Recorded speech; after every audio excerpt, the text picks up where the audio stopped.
With me today is someone whose life reads like a beautiful global tapestry. Eileen was born in Vancouver to Japanese parents before studying fashion in Paris and San Francisco, and then moving to Tokyo to work for Billboard.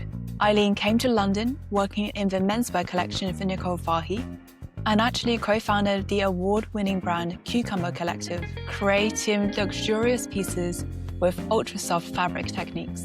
When you're a child, every single thing you do every day brings something brand new to you. As you get older and older and older, it's so easy for your life to close in on itself, to be in this comfortable space where you're only seeing the few people that make you happy. You all agree about everything. Everything is fine. Don't do that. During the COVID pandemic, Eileen created the East Asian Girl Gang, which is also how we met. This is a powerful and nurturing community of women connected through their shared East Asian heritage. Eileen is a speaker, mentor, trustee, and all-round champion for diverse entrepreneurs.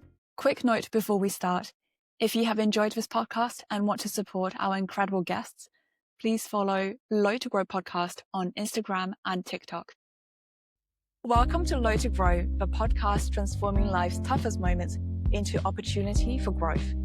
I'm Annie, a Forbes Under 30 technology founder whose entrepreneurship journey ran parallel to a mental health awakening. In every episode, I sit down with inspiring individuals and delve into how they managed to turn their personal or professional challenges into opportunities for growth. If you're facing uncertainty in your life, feeling down, or simply need a kick of inspiration to keep moving forward, this is your space for the honest and uplifting conversations that you will want to hear. Hit follow so you never miss an episode, and let's dive in. Eileen, it's such a pleasure to have you here today. I first met through the East Asian Girl Gang, and I'm really excited to be having you on the Low to Grow podcast. Who do you want to be listening to our conversation today? Well, obviously as many people as possible, but more specifically, I would say, I think this is a podcast for anyone who has been walking around and carrying what they feel is a great idea on their shoulder. So it could be something that they woke up in the middle of the night and thought, I just think that would be really great. Or I don't think anyone's really thought of that, or be so cool. They haven't actually done anything about it. They're just carrying it around. So yeah, this is a podcast for the people out there who have a great idea, but they haven't actually actioned it yet. Very excited to be delving into that with you, Eileen. Where would you say that your story started? So as I think that this conversation is going to have a sort of arc, but maybe a reverse arc, so it's going to have a dip, and then hopefully it's going to come back up at the end. I might start on the way down to that dip. In 2017, my co-founder and I launched a company called Cucumber Clothing. It was incredibly exciting, as it is, as you well know, as a founder yourself, to kind of give birth to something that feels really exciting and important to you, that you've thought about a lot, that you've done a ton of research on, that you think there's a gap there that we're going to fill and it's going to be amazing. And it really was. It really was absolutely amazing. We created something that won a lot of awards, that got a lot of attention. We had all this strong growth. But after about 3 or 4 years, for all sorts of reasons, which we may or may not go into a bit later, it just became really, really, really difficult. At a certain point, we hit rock bottom. But I'm pleased to say that hitting rock bottom, there is a bottom. And from the bottom, there's only one way generally, and that's up. If that's going to be my reverse arc, that's where I would start in this story. I'm going to take us slightly before that story then and ask about how you came to become the co-founder of Cucumber Clothing. Okay, well, let me dig into the past. So a very long time ago, I did a Bachelor of Fine Arts. I was always really interested in fashion. I worked as a fashion illustrator. I lived in lots of different places. I'm from Canada. I grew up in Vancouver. I went to school in Canada, in France. I finished my degree in the States. I took my Bachelor of Fine Arts there. I lived in Japan for a while. And then I moved to the UK and I ended up working in fashion here. And then I started my own accessory company, which was great for about 10 years. And then we had this idea. My co-founder and I had this idea, which we carried around on our shoulder and in our bags for a long time. And we finally thought, oh, let's just do it. Let's just try. And then it kind of exploded from the beginning. But that was the backstory, which is that I've always been in the creative industries, and Cucumber was kind of a coalesced all sorts of things that I was interested in terms of fashion design. Technology, sustainability was a huge thing as well. I remember from when I spoke with you about how the timing just really aligned when you were launching Cucumber Clothing. There was the sustainability angle and also the more popular cultural awareness of sustainability as well. And Cucumber Clothing was featured in a lot of very well-known magazines. What did that feel like for you in the first couple of years of creating Cucumber Clothing when it was growing so quickly? Honestly, it was great. It's such a high. And I think anyone who has started anything, however big or small, will recognize that feeling. It's a feeling of pride that you've created something that other people they also think is great and they're willing to put their money where their mouth is. It's also a feeling of pride around creating something that you actually feel proud of. So sustainability was a really important part of our story. We had something called the 5 mile radius, which meant that we lived, our factory, our sample maker, our graders, everything was within a 5 mile radius. And it just meant that we bought everything within the UK, most likely England, all our trim, everything else. And our fabrics were incredibly long lasting. We thought really hard about what does it mean to be sustainable and how can we action that in a meaningful way? Because if you try and tick every single box, you are definitely going to lose, like you're not going to make it work. So we just decided to double down on the areas that we could make work, and the bits that we didn't feel were that sustainable, we would just say, look, we're looking at it. We're going to try really hard to improve in that area. And so as you said, the stars seemed to align. Sustainability was a really big story. We were 2 female founders in midlife. We were doing clothing. We were doing something new with fabric technology. Yeah, it was great. It was great. It was great until it wasn't. And what happened to Cucumber Clothing? I think all sorts of things. So, I mean, how long is a piece of string? I don't want to keep you here for 16 hours, Annie, but I'd say the main things were we had some external forces, which were very difficult. We were selling a physical product. That means cross-border trade. We shipped worldwide. Once Brexit happened, that was very complicated, as it was for almost every single company in the UK, and particularly for small companies who couldn't afford to warehouse in Europe. It became almost impossible to sell to Europe. Would be about 20 or 30% of our trade just dropped off completely, including wholesale, bricks and mortar. And then the second thing that happened was COVID. Obviously, that was very challenging for everybody in many, many ways. And as a business, it wasn't personal in the sense that we didn't have people that we loved who weren't well. Nevertheless, our business really, really suffered because COVID was really tough. So I think the impact of those two quite large external forces put a huge amount of pressure on us in terms of making sure we had cash flow, in terms of making sure we had new collections coming out, because with fashions, there always has to be something new, which is quite frankly unsustainable, but that, you can't square a circle. And then I would say the final difficult thing, which again was a salutary lesson for us, is that when you're, as you know, Annie, when you're a founder, you are juggling lots of balls, especially at the beginning. You're wearing like 16 different hats, marketing, fulfillment, design, all of this. And as you grow, you can share those hats out. But with COVID, we shrunk down our team as much as possible. And just at that time, we were approached by a not to be named high street massive retailer who gave us a game-changing idea in terms of doing a massive new collection for them with new fabrics and everything. So we took our eye off all those other balls that we were juggling, and we concentrated on this one big ball over here, thinking this is a game changer. This is going to be amazing. And literally the day that we were meant to go in and sign the contract, they pulled it. Oh, okay. I didn't know about this. Yes, not only did that big ball drop, all the other balls that we hadn't been looking at were dropping. And so that probably was our lowest point. And it was when we really had to reassess and think, can we make this work? Because now we're in a really difficult position.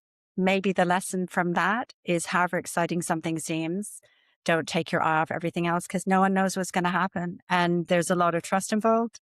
And if that trust is broken, there's nothing, as the small fish with the big fish, you can get eaten up. And we did, definitely. We were digested thoroughly. Mm. What did you learn about yourself over that process, Eileen? That's a really good question. I think that when you spend a really long time, years kind of giving birth to an idea, actually making it happen, feeding it, watering it, watching it grow, dealing with all the high points, but also the low points on that journey to growth. When it suddenly falls off a cliff, it's very disturbing. And then for a lot of people who have a kind of founder mentality, they tend to be people who believe in hard work. So you're not going to found a company if you can't work hard.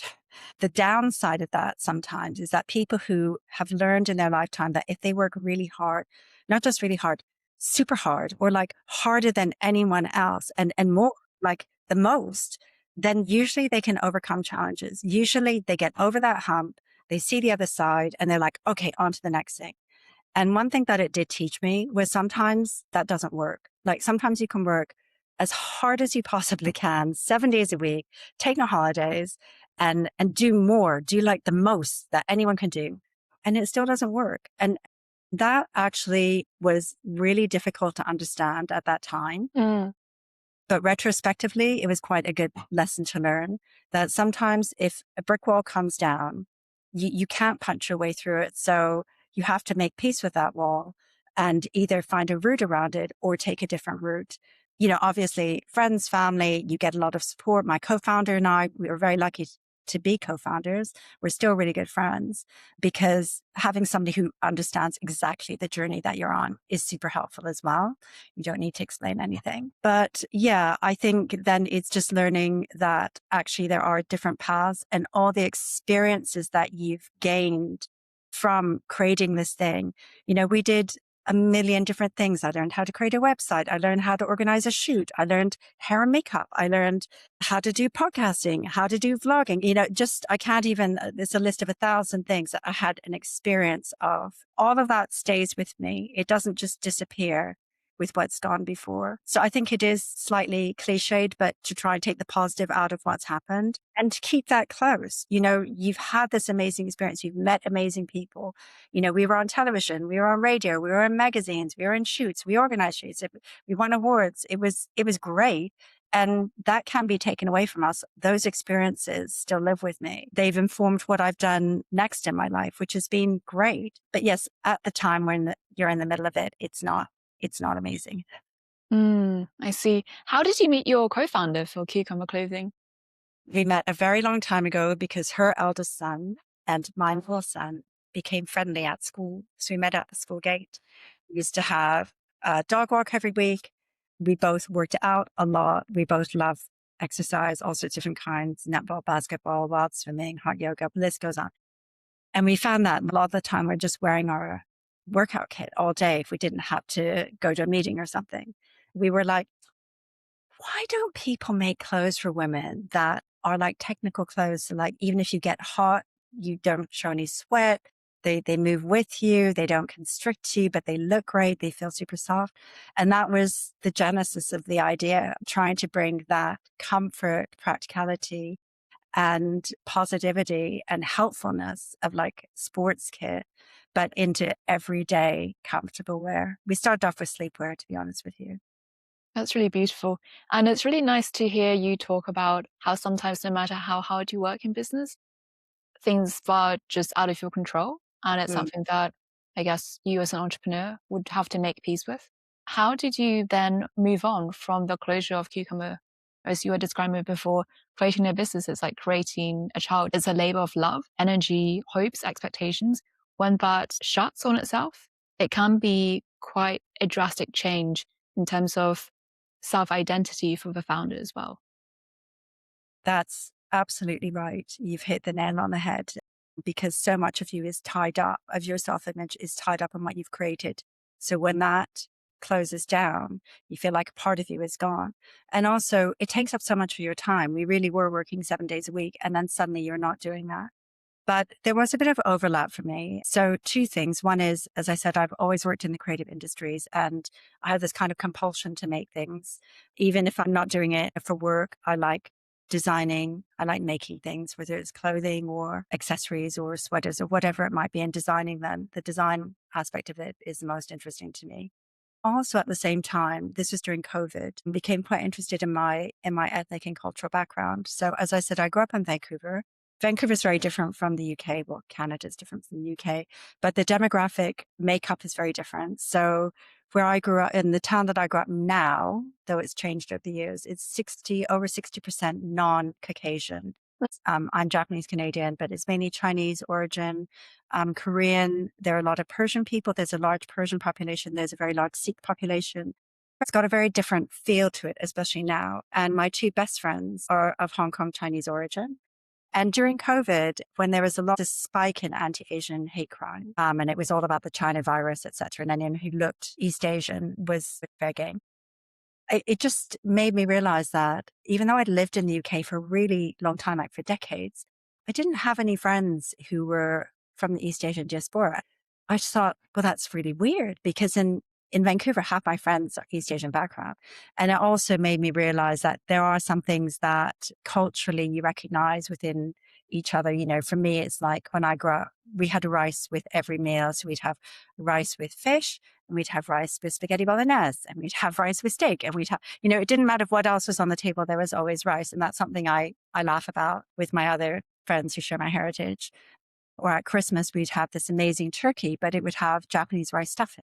There are some things that are easier to share with people who recognize that cultural background. And I suddenly missed it. I suddenly thought, this is strange. And I'd like to remedy that. Something had been carrying this thought around with me for quite some time. And before we closed Cucumber Clothing, I got in contact with an amazing woman called Pinky Lalani. I was shortlisted for an award called the Asian Woman of Achievement Award. And through her, and through Pinky, who runs a series of amazing awards in this global networking group of amazing women. So I was pulled into that network, which was great. And I just thought, I might just give her a call and see what she thinks of my idea of, I had a name. I was thinking like East Asian Girl Gang. I kind of like it. So I rang her, and she, being an incredible enthusiast and so positive, just said, I think it's a brilliant idea. I know two women who would love to join. I'll introduce you to them today. So I had a name, and I had two women I'd never met, and suddenly I had a group. And so as Cucumber Clothing, we were going through the dismantlement of our company. This tiny little thing, East Asian Girl Gang, was growing.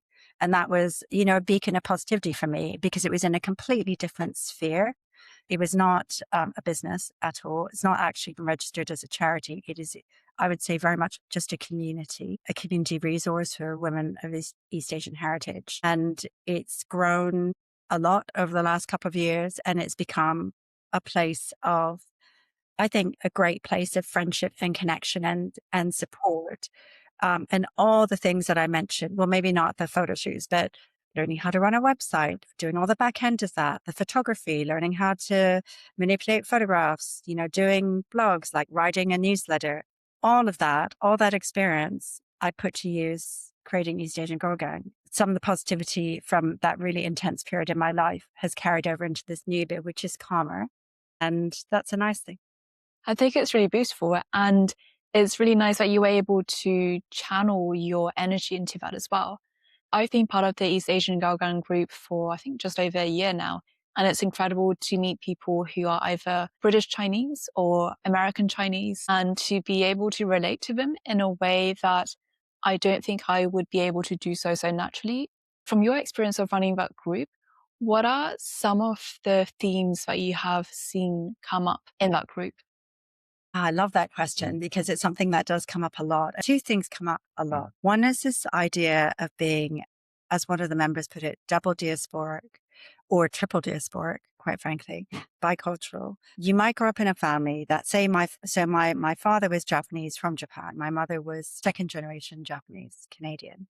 And so even though I grew up in very much Western society, my dad was a prof at the university, the neighborhood I grew up in was very white Canadian. I still had a Japanese upbringing to some extent because my parents were Japanese, brought up in Western society.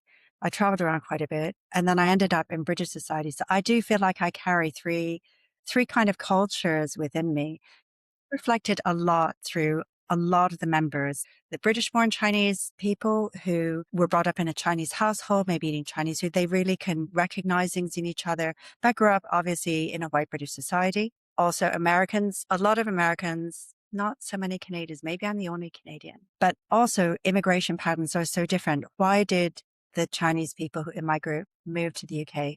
Why did those people move to America? So they're part of very different migration stories and the results of whole different worldwide seismic bumps and lumps through history.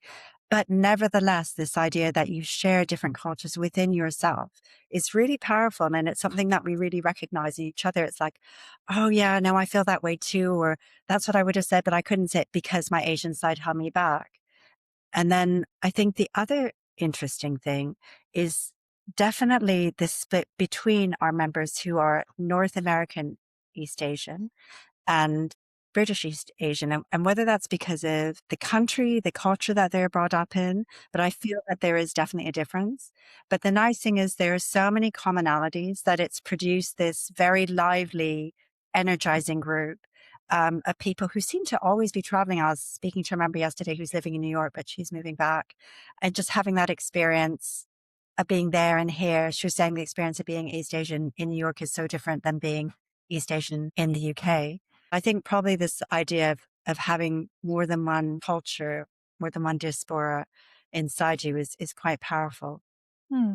What are the differences that you were talking about, for example, between someone who's British Asian in London versus someone who is American and living in New York? So I think one of the biggest differences is, and this is what I've been told by my friends who are British born Chinese, a lot of them call themselves, not all of them, obviously, but there's a substantial number. There's, I think, even a group called Takeaway Kids. And so their families ran restaurants. And when their families moved here, they looked on a map and they looked at all the different towns of where they could live. And they looked for towns where there was no other Chinese restaurant, because why go where there's competition? And so a lot of these kids grew up being the only Chinese person, not just in their neighborhood, but like in the whole village or in the whole town. So they had this experience where they felt quite isolated and they felt different from everyone else. And there was nobody who really understood their background or literally where they came from. Whereas a lot of the women who are East Asian, North American, and similarly to me, even though I said I grew up in a very white neighborhood when I was a child, over the years it's changed. And when my parents first bought their house, my dad was a young professor. His colleague said, "Oh, where?" And he said, "It's here." And he said, his colleague who also was not white said, "You can't buy a house there." And my dad said, "But why?" And he said, "Well, because you're not white." And my dad said, "But I just," but interestingly, the person who sold it to him was Jewish. So this is Okay. a long, but now on our street, it's 60, I'd say 60 to 70% non-white. So the demographic has just changed so much. And that younger women, probably in their 20s and 30s, who were in the group, as they were growing up, they did have a community. They weren't isolated in the same way that their British sisters were. A lot of people, especially if they grow up somewhere like LA or New York, there's a large Asian population. And so kind of the culture that you grow up in is very different. And I think it reflects in how you feel about yourself as an individual, how you feel that you fit in. So yeah, I'd say that's quite a big difference. I think that's so interesting because I remembered interviewing Daisy, who wrote a book about conversations on being British Chinese. And she is someone who I think grew up in California and worked there before moving to Oxford in the UK. And she said she just had major culture shock as an American Asian living in California to moving to Oxford in the UK. I think Oxford is still relatively diverse, but I guess compared to London, not so much, and definitely not compared to California. So it was really interesting for me to speak to her about her experiences there. Eileen, you grew up in Canada, you've worked in Japan, and now you live in the UK. How would you describe your sense of identity? Oh, that's such a great question because it literally wasn't something I ever thought about until very recently. And I do feel quite at peace with my identity. So I definitely would say that I would happily say I'm British. I've been British longer. I have a dual citizenship, but I happily would say I'm Japanese Canadian. I would never call myself Japanese because even though I've lived in Japan, I lived in Japan for a year and I visited a lot. I'm really not Japanese. The fact that I laugh like this showing on my teeth is a big giveaway. But I relate to that side of me because my father was Japanese and my mother was brought up in a very Japanese way. So there's certain things that when I go to Japan, I really recognize and I I appreciate and I honor. But I feel quite at peace of having this, I don't even call it fractured, this kind of mosaic identity. And I feel maybe I'm old enough now to really appreciate what it gives to me, this kind of different perspective on how to approach life. And you learn so many things through life. So I definitely, without realizing it, did internalize this idea. I think it's probably quite Asian of never complain, never, you know, just, especially if you're female. Um, and so probably my tendency in life for a long time was if something bothered me, I just wouldn't say anything. I would just internalize it because that was the better thing to do. But actually, one great thing about being married to my husband, who is white British, is through him, actually, I really learned that often it's so much better to be honest about how you feel about something, especially if you feel quite strongly, not to just internalize it, but to be able to talk about it in a very factual way and just say, oh, this actually made me feel uncomfortable or made me feel upset. And so that's just an example of being able to take things from different cultures. I think you don't always need to challenge people. If something bothers you, don't always need to say, look, that really bugs me. You can just say, oh, it just really doesn't matter. They're having a bad day. But you know, if it's something important to you, it's probably better to just uncover it and deal with it. And then you can smooth it over and then it's forgotten rather than letting it sort of sit there and fester and turn into a boil that may erupt at some point later on. I think it's quite nice to have this mosaic. I think it's a gift, really. I think so too. So I think similar to you, I've lived in a few countries when I was growing up, and I grew up in the UK in a town that was very monocultural. In my school, I didn't really see color until I went to university and started interacting with other British Chinese people. That opened a couple years of exploration. And interestingly to what you were saying earlier about the takeaway kids in the UK, I managed to get some travel funding to go to the Netherlands to do a piece looking at the collective identity of second generation Chinese immigrants in the Netherlands. And I was able to speak to some whose parents ran Chinese takeaways in the Netherlands.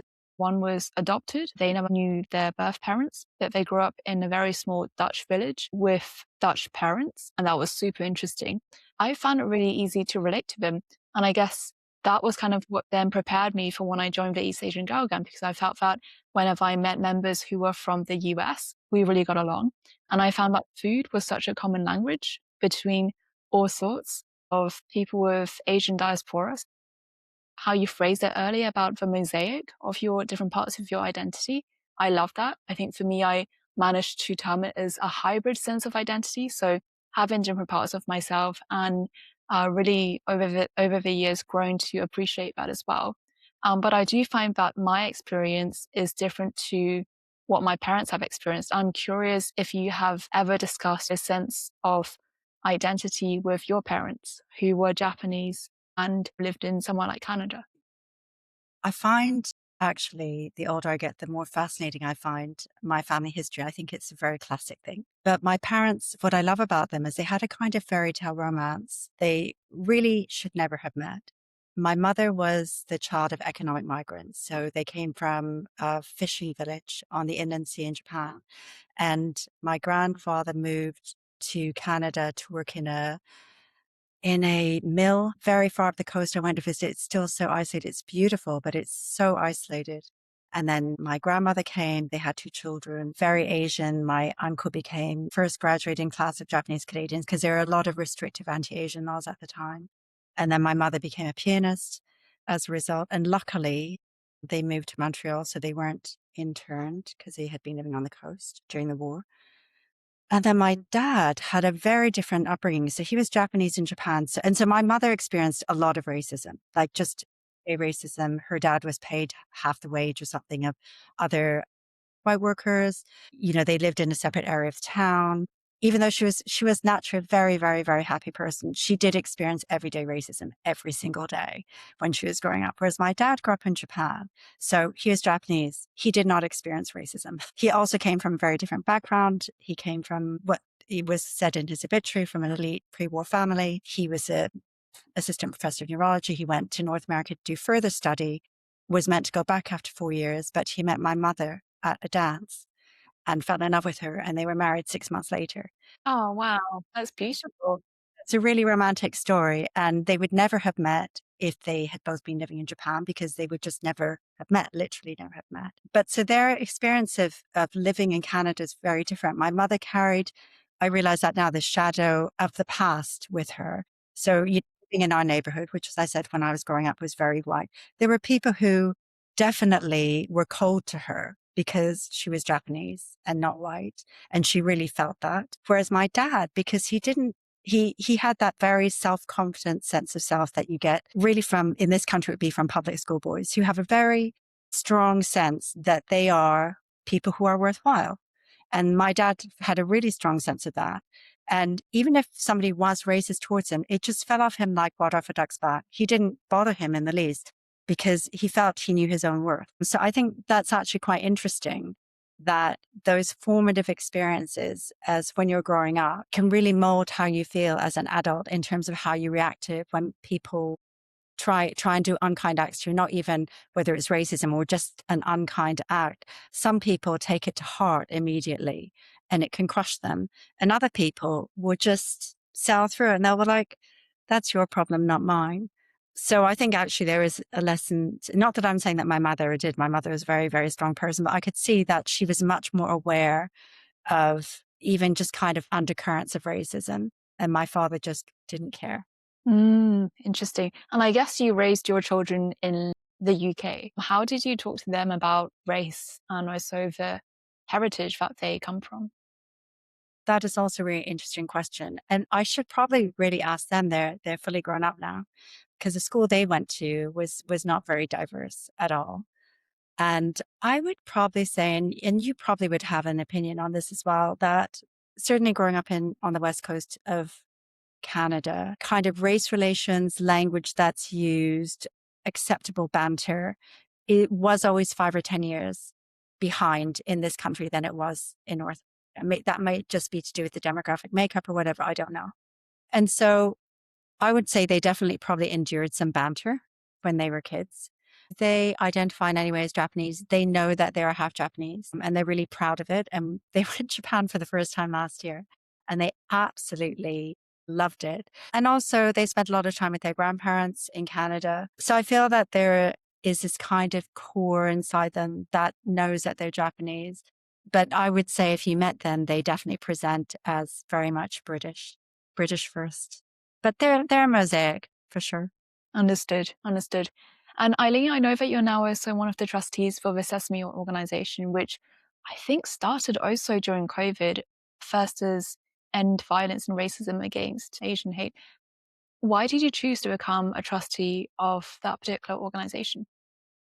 Earlier we spoke about the fact that maybe for some Asian people, speaking out, asking for help, challenging are not really acceptable. They can be actually in some ways going down. So if you're the boss, you can tell off somebody below you. If you're the teacher, you can tick off a student. If you're the father or the mother, you can tick off your children.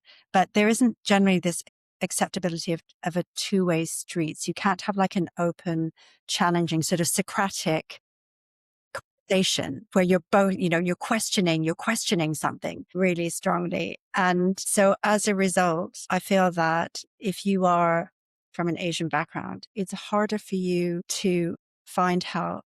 A, ask for support. B, even find any kind of support around things that are troubling you. It's just not part of the culture. It's not part of this idea, ask for some mental health help.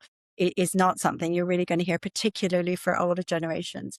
And Sesame organization specializes in providing that kind of very specialized, what they call cultural competent mental health support for British, East and Southeast Asian people. I should be more specific. They have a befriending program, which is amazing, which is for foreign students who come here and might feel very isolated because of language barriers, because they're in a new city, because they don't know anybody. And they also deliver cultural competency courses for groups like the police force. Just because, and I know this having done just a few small talks myself, because the East Asian and East and Southeast Asian community population in this country is really small. It is just small. It's maybe just around 1 million. Kind of, we don't really count because no one really thinks about us. And also, and this is just my personal opinion, I do often feel because we fit into that modern minority category of being invisible, we're not generally troublemakers. We try and work hard. We're clean. We often are not recognized as people of color. I've been in rooms where people are like, and everyone here is white, or like something like basically assuming everyone in the room is white. And because I sound like, if you close your eyes, English is my first language, sometimes people just forget, which is fine. But I think that does happen more often than not, that the East and Southeast Asian community is not recognized as being an ethnic minority, and that we have our own specific challenges. And so, yeah, the Sesame organization, I feel, really services that. And they have an extraordinarily like hardworking, energetic, energized team. So yeah, I'm very happy to be supporting them. That's really beautiful. I've come across them before and they do amazing work. Going back to the point that you mentioned earlier about how sometimes in some rooms, because you sound English, right? English is your first language, people can forget that you're ethnically not English. How do you feel when people make that misconception? Do you know, I'm a mosaic, so part of me is Canadian, and it's fine. I just have to laugh about it. Frankly, if I'm on the phone with somebody I don't know and they know my name is Eileen, I speak English as my first language. If I show up in person, honestly, they're expecting a small Irish woman. Where's Eileen? But that's okay. It's not, I also think that when like I'm not looking to be insulted. It's like all they're saying is, we feel so comfortable with you. We actually aren't seeing your color. And that's very different from saying we're ignoring you. We're ignoring who you really are. They aren't. They're not doing that. And they'll always feel so embarrassed afterward. But it's not meant to be a provocative, if it's not meant to be insulting. They've forgotten. And maybe there's something beautiful in that too. I don't know. Definitely context dependent. Eileen, what are you hoping to achieve with the East Asian Girl Gang in the next year? Well, I love that question because we're doing a little regrouping and a reshaping. Because as I said, it started in the kind of depths of cucumber going down and COVID. So it was all a bit of a complicated time. Also, at the time, my father wasn't very well, so I was spending a lot of time in Canada. So it's only in the last year and a half, it's really grown. But it's kind of grown into this unwieldy shape. And so at the moment, a couple of members and I, what we call our anti-council, are pruning and trimming into kind of like a lovely bonsai shape and just kind of making sure all the branches are straight so that we have proper room for growth. And I have to say, like every member who's in it, I just think they're all such amazing women doing really cool things. I love the fact that they're doing stuff in all different sectors like tech. They're in fashion, they're in photography, they're in banking, they're in like just everything. They're founders and they're all ages, which I also love. So there's this kind of lovely connectivity between all these groups. Hopefully going forward this year, there'll be way more events. There'll be very member forward events. We're starting like global hubs. It sounds really huge. It really isn't, but it's just in my mind. It's like, it's growing a lot and it just feels very much sturdier than it has. It's been feeling a bit unwieldy, but now it's feeling really good. That's a beautiful vision. And how could anyone who is listening help you towards that? Well, please visit the website. You can follow us on LinkedIn or on Instagram. I'm not so great on Instagram, but LinkedIn. And then if you're at all interested in joining, there's just a join now button. You fill in a form and we'll get it. It's £25 a year. But we've always said for anyone for whom that is difficult, just message. It's really not a problem. It's more just to cover basic costs and so that we can have a couple of nice events a year. Anything left over goes to charity, probably Sesame. And just give us a visit and message. That's beautiful. Eileen, let me ask you our podcast staple. What is one thing that you believe will allow more people to have better mental health? So there are so many different things you could do. But I'm going to double down on the one that I've kind of seen in my life, which is to ensure that you stay connected with people. So it sounds incredibly simple. Well, of course, where you've got maybe your mum, your dad, you've got brothers or sisters, or you've got school friends. But actually, all those relationships take energy. Proper relationships take energy. We need to remember to conserve some of our energy literally to be social. It sounds frivolous. It really isn't. And it's not just to stay social with the people that we know and are already in our lives. It's to keep reaching out and staying curious about other people, because when you're young, when you're a baby, when you're a child, every single thing you do every day brings something brand new to you. You've never seen a robin. You've never seen a train. You've never seen somebody with blonde, long hair. Every day brings new stimuli to your life. As you get older, you get less and less new stimuli, unless you're looking for positive stimulation, by the way, unless you're looking for it. As you get older and older and older, and I really have seen this, it's so easy for your life to close in on itself, to be in this comfortable space where you're only seeing the few people that make you happy. You all agree about everything. Everything is fine. Don't do that. Stay connected to people who are older than you, and stay connected to people who are younger than you, and stay connected to people whom you might not always agree with, but you can still share experiences with them, because that's what keeps us going. And be curious. Ask questions. The worst thing in the world is, oh, yeah, I should really visit Uncle so-and-so, but all he talks about is his knee and his back and how it used to be when we don't want to be that person. And the best thing for our mental health, humans are social creatures and we need to be social. But to be good at anything, as we know, you need to put practice and energy into it. And even keeping those connections requires practice and energy. So make sure you save some of your energy for your friends and family and for all those people you haven't met yet. That's beautiful. It's the concept of open-mindedness and also curiosity. I'm thinking of a sunflower with the petals like really reaching outwards towards the sun to really soak up everything that's in the world around us. And as you were saying about having that positive stimulation to help us grow in ourselves and be happy. Eileen, it's been such a pleasure to have you on the Low to Grow podcast. Thank you for coming. Annie, thank you. It's been an absolute pleasure. Thank you for listening. Are you excited for the next episode? Follow Low to Grow podcast on Instagram and TikTok to keep in touch with new announcements.